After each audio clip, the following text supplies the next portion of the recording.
Welcome to the Learning Pines YouTube. We hope this video helps. You begin by choosing a single target keyword and placing it where Google looks first. The title, the URL, and within the first 100 words. Once done, switch your post to a custom permalink and shorten it. Remove stop words and keep it under 60 characters so it's crawl-friendly. Then write a concise meta description, about 120 to 155 characters, that clearly explains the post and includes the keyword. This boosts click-through rate and helps search engines understand intent. Next, you structure the content for both readers and crawlers.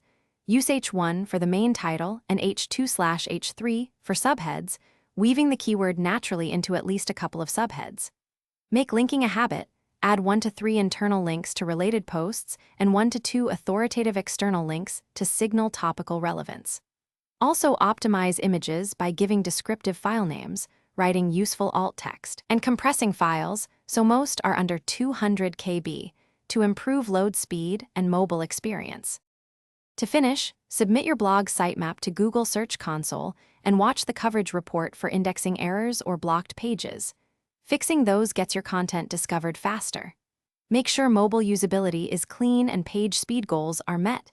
Aim for load times around 3 seconds or less, because performance affects rankings. If duplicate content appears, add canonical tags or implement 301 redirects for moved posts. If something still fails, recheck meta tags and search console errors first. That usually pinpoints the problem. Thanks for watching. Consider subscribing if we helped you.